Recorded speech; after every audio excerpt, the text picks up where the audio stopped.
Coming up on this Wednesday edition of Daybreak, for the first time in 7 years, the two Koreas will hold a high-level meeting this morning at the truce village of Panmunjom. The Pyongyang proposed talks come ahead of this month's inter-Korean family reunions and Seoul's military drills with Washington. Korean female speed skater Lee Sang-hwa grabs Team Korea's first Olympic gold medal in Sochi at the women's 500-meter event. He also smashed the Olympic record with a time of 74.70 seconds. Plus, the new head of the US Federal Reserve, Janet Yellen, says the central bank will continue reducing its bond-buying stimulus measures amid steady economic improvements. Daybreak begins now.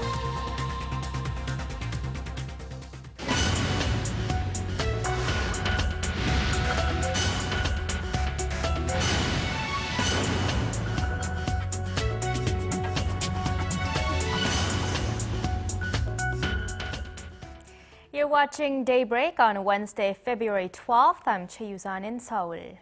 We begin with a possible sign of a thaw in inter-Korean relations. For the first time in 7 years, the two Koreas will hold high-level talks later on this Wednesday. The meeting comes before next week's much-anticipated reunions for families separated since the Korean War. Our Hwang Sung-hee has our top story. The two Koreas will meet for high-level talks at the South Korean side of the truce village of Panmunjom at 10 a.m. on Wednesday. Kyou-hyun, chief of Cheong's National Security Council secretariat, will head the South Korean delegation, while Won Dong-yon, deputy head of the United Front Department of the ruling Workers' Party of Korea, will lead the North Korean delegation.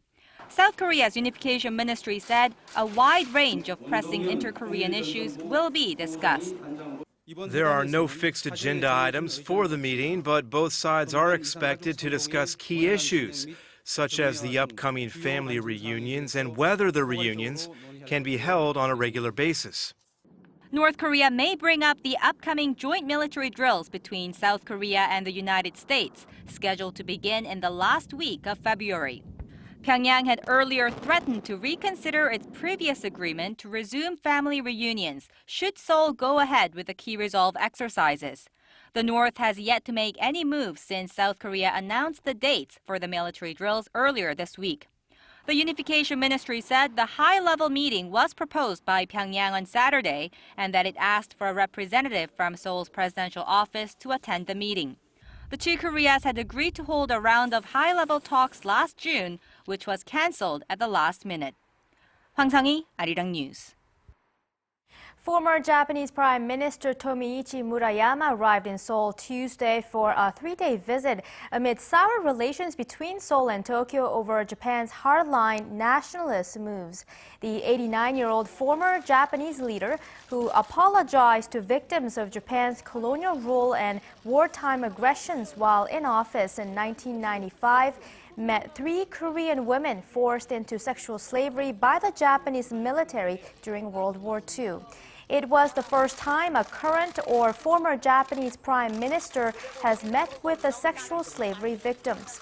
While wishing the victims a long and healthy life, Murayama said Japan can only renew ties with neighboring countries and move forward by acknowledging the so-called Murayama Statement. There are a lot of issues dividing Korea and Japan, but because I'm not in a position of speaking on behalf of my country, I believe I can discuss the issues freely and sincerely during this trip. Murayama is scheduled to give a lecture on Korea-Japan relations at the National Assembly later today, but is not expected to meet with President Park Geun-hye during his trip. President Park has reiterated her call for extensive deregulation in the nation's service sector and underscored the importance of balancing economic growth and social welfare. Her comments came during a policy briefing that for the first time ever took place through a video link-up. Our Hwang Ji-hye has the details. Korea's gender equality minister gives this year's report to President Park Geun-hye through a huge screen. The president then throws a follow-up question. 현장에서 이 정책들이 잘 작동이 될 수 있도록 어떤 대책을 세우고 계신지요? 네, 대통령님, 아까 그 표에서 보여드린 바와 같이 개인과 여성, 남성 또 기업 The policy briefing on Tuesday with the ministers of health, labor, and gender equality at the government complex in the central administrative city of Cheong took place through video link-up for the first time. The president emphasized the importance of deregulating the nation's service sector as a way to stimulate job growth among the younger generation. 아무리 일자리를 많이 만들겠다고 외쳐도 규제를 확실하게 개혁하지 않는다면 그거는 정말 연못구호고 아무 소용이 없는 그 구호에 불과하다는 것. The president also called for a social welfare system designed to support people at various points in their lives that will in turn boost employment and economic growth. President Park in particular underscored the need for a detailed social welfare system for the elderly and the disabled. 국가가 기본적인 생활을 보장하되 일할 수 있는 사람은 자신의 역량을 키워 자신에게 적합한 일자리에서 안정적으로 일할 수 있도록 도와야 합니다. The Gender Equality Ministry said it will establish a center this year where women who quit their jobs after giving birth and marriage can get assistance finding new work. Hwang Sung-hee, Arirang News. The government's crackdown on debt-ridden and laxly managed public corporations and other economic policies were put through the ringer at the National Assembly on Tuesday, with the man in charge, Finance Minister Hyun Ho-seok, in the hot seat. Kim Hyun-ji has the details. On Tuesday, the ruling Saenuri Party said highly indebted public sector organizations that are poorly managed are putting a strain on the economy. Last year, a scandal surrounding nuclear power plant parts halted operations at one plant and caused a power shortage. But the public corporation concerned still handed out exorbitant bonuses and welfare benefits. The finance minister vowed to strengthen the monitoring of public sector irregularities. This includes the practice of awarding contracts for projects to other public entities and their retirees, which limits fair competition. We plan to catch and disclose these irregularities. By fully exposing these unfair practices, we will keep a tight rein on the unfair sharing of jobs among public institutions. The main opposition Democratic Party urged the government to move cautiously with free trade agreements and come up with better protective measures for farmers, saying their average income is just 80% of the national average. President Park overturned her pledge to move cautiously with the Korea-China FTA and is rushing to complete the free trade deal. It is raising concerns that her pledge to minimize damage on the agricultural sector is only empty talk. The Democratic Party proposed protecting the agricultural goods that are expected to be hit hardest by the Korea-China FTA by listing them as ultra-sensitive items. It also said the government should be all the more cautious about joining the Trans-Pacific Partnership, saying that it calls for eliminating tariffs without exceptions. At the hearing, the government said it is doing all it can to contain damage from the nation's biggest personal data leak last month and that no additional losses have been reported. However, some lawmakers demanded the government do more, including adopting a compensation system for damages and allowing collective action suits for the case. Kim Hyun-ji, Arirang News. A former leading Korean geneticist has received a U.S. patent on a controversial stem cell line that sparked a scandal nearly a decade ago. Hwang Sung-hee was earlier convicted of falsifying papers and embezzling government funds, but this latest development may open the door for his return. Our Polly reports. Disgraced cloning scientist Hwang Sung-hee is again making waves in the international scientific community with a recent U.S. patent based on his controversial stem cell research. The U.S. Patent and Trademark Office confirmed this past week that the NT1 embryonic stem cell line had been granted legal protection along with its respective laboratory process. Hwang was among the 15 inventors listed on the approved patent. The NT1 line is based on creating human embryonic stem cells by transferring the core genetic information of a normal human somatic cell into a female egg. First announced in 2004, the scientific breakthrough made headlines worldwide for being the first ever line of stem cells extracted from cloned human embryos. The pioneering experiments propelled Korea to the forefront of cloning research, with Dr. Hwang and his team publishing landmark papers in the world's most prestigious scientific journals. But the fame was short-lived, as investigations discovered that Hwang had fabricated much of his research results. As a result, he was stripped of his position from Seoul National University and later convicted of embezzling research funds and violating bioethics laws. However, the recent U.S. patent development may mark a turning point. Experts say the NT1 patent does not mean the stem cell production process has been proven scientifically, despite claims by Hwang and his supporters. Instead, he may use the patent to ask Korean authorities to lift a ban on certain research, which he was barred from continuing more than 7 years ago.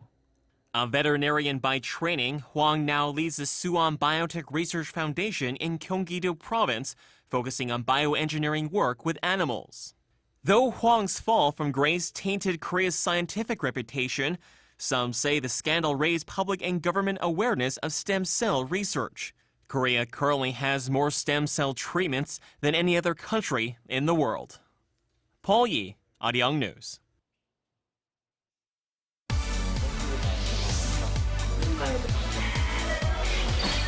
If you want the latest news from Korea and around the world. Return to the negotiation. President Park Geun-hye plans, given the current circumstances. On your way to work or at home. Defense Ministry. The legislature will convene a... Tune into Daybreak on Arirang TV. Prime Minister Shinzo Abe said Tuesday. The new U.S. Federal Reserve Chief Janet Yellen has pledged to keep cutting the central bank's stimulus measures for the U.S. economy. In her first public appearance as the Fed Reserve Chair on Tuesday, Yellen said the tapering will continue, but she stressed the Fed must keep its eye on the unusually high number of long-term unemployed and part-time workers. Yellen also said interest rates would remain very low. Analysts say Yellen's testimony signals a continuation of the policy started under her predecessor, Ben Bernanke. Wall Street was quick to react to her remarks. The Dow Jones Industrial Average rose 200 points as investors welcomed Yellen's steady tone. French President François Hollande received a warm welcome at the White House on Tuesday, where he is on the first full state visit to the United States by a French leader in nearly 2 decades. Speaking to reporters after talks with U.S. President Barack Obama and ahead of a black tie state dinner, Hollande said the two countries had restored their trust in one another after revelations of widespread U.S. snooping. The two leaders also discussed the conflict in Syria and Iran's disputed nuclear program. On Tuesday, Hollande will travel to San Francisco and meet the CEOs of Silicon Valley giants, including Facebook, Twitter, and Google. The trip comes as a welcome break for Hollande, as the French leader is mired in desperately low approval ratings at home and a love triangle gone bad. China and Taiwan sat down on Tuesday for their first government-to-government meeting since their split more than 6 decades ago. During the historic talks, the two sides agreed to improve communication channels to boost bilateral relations and to promptly resolve disputes that may arise in the future. Our Kim Ji-yeon reports. China and Taiwan have reportedly agreed to establish a permanent body to promote communication and understanding between the two countries. China's Xinhua news agency and the People's Daily are reporting that the two sides on Tuesday agreed to promote bilateral ties in step with the One China policy principle, which refers to Beijing's stance that there is only one state despite recognizing the existence of two governments. Zhang Zhijin, the head of China's Taiwan Affairs Office, said the permanent body would help to resolve potential disputes that may arise between the two countries. Wang Weiji, who led the Taiwanese delegation, said it was important not to backtrack from developing peaceful relations and invited Zhang to visit Taiwan in the future. Many expected the meeting might lay the foundation for a future summit between Chinese President Xi Jinping and his Taiwanese counterpart Ma Ying-jeou, but the two sides did not comment on the matter. China and Taiwan split at the end of the Chinese Civil War in 1949. Beijing regards Taiwan as part of its territory and has said it will reclaim the island, while Taiwan wants to be seen as an independent state. The conflict has created a decades-long military standoff between the United States and China, as the U.S. is committed to defending the democracy-based Taipei against communist Beijing. Ties between China and Taiwan improved radically, however, after Taiwan's pro-Beijing President Ma Ying-jeou was elected in 2008. On Wednesday, Wang Weiqi is to give a special lecture at a university in Nanjing about Taiwan's democratic and human rights values. More government talks are expected to follow, with Yan Chan, chairman of Taiwan's Kuomintang Party, scheduled to meet President Xi in Beijing next week. Kim Ji-yeon, Arirang News. One of Korea's most respected cinema directors, Park Chan-wook, has co-directed a movie about Seoul along with his brother. The film was made possible thanks to thousands of people sending in their own video clips. Our cultural correspondent Park Ji-won reports. The first ever crowdsourcing film on Seoul has just been released online. Thousands of people from all over the world submitted more than 11,000 video clips about Seoul, and Cannes-winning Korean film director Park Chan-wook and his famed media artist brother Park Chan-young made them into a movie titled Bittersweet Seoul. The film used 154 of the clips that were sent in. Rather than focus on the capital city's landmarks, Park Chan-wook said he wanted to focus on the more historic and complex aspects of the city, along with the vibrant lives of the people that call it home. As the title of the film suggests, bitter and sweet things happen in our lives at the same time. Just as the memories of war remain, Korea has achieved some level of democratic and economic success. I wanted to say that bitterness and sweetness can coexist in our lives.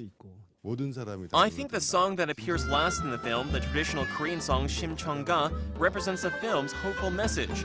Everyone benefits from Shimcheong's sacrifices, and she recovers as well. That's the message of hope to anyone who's in the midst of hardship. 41 participants were rewarded for providing their video footage. They expressed joy for having contributed to the film. I must say I was very surprised because one of my videos is showing something not very nice about Seoul. So when I sent it, I thought this one cannot win. It proved that they were willing to choose something that is not especially pretty, but very interesting about the city, that it's always changing. We thought it'd be a great idea. She was pregnant at the time, very pregnant. And so we started taking some video, and we said, maybe let's try to do this. Made in Seoul is one of the topics. He's made in Seoul. So it took off from there. The project was commissioned by the city of Seoul. Most promotional videos just show landmarks of the city, but they don't touch the hearts of viewers. I hope to show how citizens and visitors truly experience a city and let them speak about their individual experiences. The hour-long film can be checked out online at youtube.com/SeoulOurMovie. Park Ji-won, Arirang News. With the Sochi Winter Olympics in full swing, go big or go home isn't just the mantra of the athletes anymore. Korean companies are also looking to rake in their own gold from the international sporting event. Our Connie Kim reports. Russia poured a record $51 billion into the 2014 Winter Olympic Games. But Russia is hardly alone in investing a fortune in Sochi, as many companies are seeking to promote their brands through one of the world's most watched sporting events. All athletes who participated in the opening ceremony last Friday received complimentary Galaxy Note 3s by Samsung Electronics, one of the 10 official sponsors of the Sochi Games. An official sponsorship comes with a price tag of $100 million, but also ensures that the company's brand logo is viewed by the 1 billion Olympic viewers. Through sports marketing, a company's brand recognition goes up along with their brand value, which leads to an increase in sales in the long term. As a matter of fact, Samsung Electronics' market share in China nearly doubled after the Beijing Olympics in 2008. Companies who are not official sponsors of the Games are supporting certain athletes and teams in other ways. KB Financial Group has been sponsoring Vancouver gold medalist Kim Yeona since 2006 and also backs long track speed skater Lee Sang-hwa and short track speed skater Shim Seok-hee. Sponsoring the Korea Skating Union started out more like corporate social responsibility to raise awareness of unpopular winter sports. Thanks to the outstanding performances of the athletes, our company logo has gained exposure in the media and improved the company's brand image overall. Back here in Korea, retailers like this are seeking to take advantage of the Olympics by offering special discounts on popular products such as beer and snack foods. One fried chicken franchise is also offering special discount offers whenever a Korean athlete wins a medal. It goes to show that it's not just companies with global recognition that are reaping the benefits of the Winter Games, but also businesses within the country. Connie Kim, Arirang News.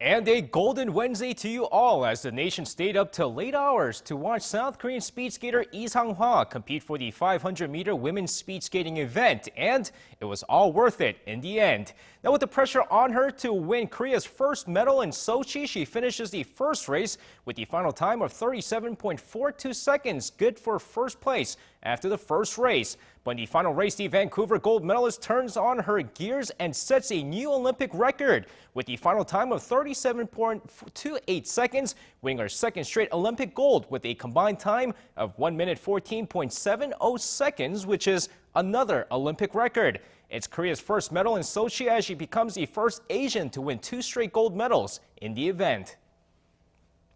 Now that Lee Sang-hwa is her second straight 500-meter speed skating gold, what's next for her? Well, the 1,000-meter speed skating event set to take place on Thursday. While she might be a world-class speed skater in the 500-meter event, she doesn't fare too well during the 1,000-meter event. And while she's not considered one of the favorites to win a medal, fans here in the nation know anything can happen during the Olympics. And moving over to women's curling, where the South Korean women's curling team went into their first Olympic competition earlier on Tuesday. Now, first off, on the round-robin session 2, the 10th-ranked Korea women's team looked amazing in their Olympic debut as they beat 9th-ranked Japan with a final score of 12-7. But later on the day, facing off against the 4th-ranked Switzerland, despite a hard-fought match, they fell just short as they lost 8-6 despite a late rally in the 9th end. We're now coming into day 5 of the Sochi Winter Games, and with Korea hoping for another great day, let's take a look at a couple of events to look forward to. Now, first off, the Korea women's curling team go into their round-robin session 4 as they're set to face off with world #1 Sweden later in the day. But the biggest event to look forward to will be the men's 1,000-meter speed skating event as Lee Kyou-hyun, Kim Tae-yoon, and Mo Tae-bum go into the event hoping for Korea's second medal. While Mo Tae-bum fell short in the 500-meter event, it'll be a chance to redeem himself as he hopes to duplicate his performance from the 2010 Vancouver Games when he finished with a silver medal.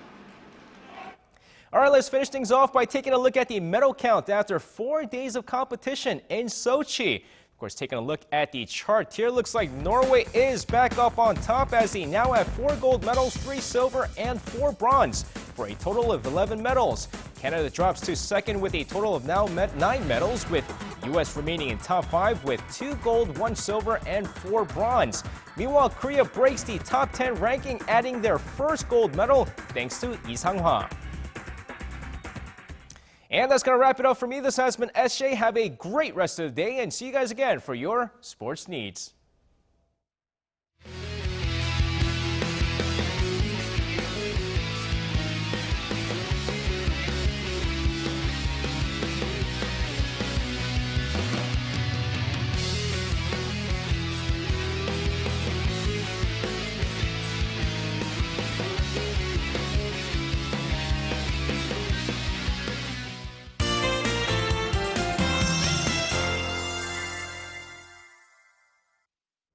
Good morning. Well, morning lows and across the region will start out in the cold side, but highs will rise into single digits, so we can expect to have similar weather conditions as yesterday. And sky will remain mostly sunny throughout the day, but cold wave advisory is still in effect in parts of Gangwon-do. So for people in those regions, please watch out for slippery and icy walkways, roads, and parking lots. Well, this week we can expect to have a similar weather pattern with chilly mornings turning to mild afternoons, but we do have another band of snow in store for Gangwon-do area from tomorrow into Friday. So please keep that in mind, and here are the readings for today. The morning low in Seoul is starting out at -4 and will get up to 4, while Daegu and Gwangju should see a high of 5 and 8 respectively, and Busan will top out at 7 this afternoon. Now for other regions, it looks like Jeju and Daejeon will rise to 6, while the top temperature on Mount Kumgang will be at -6. Now that's all from me at this hour, and back to Yusan in the studio. Thank you, Jiyeon. And those are the stories we have for you at this hour. Thank you for watching.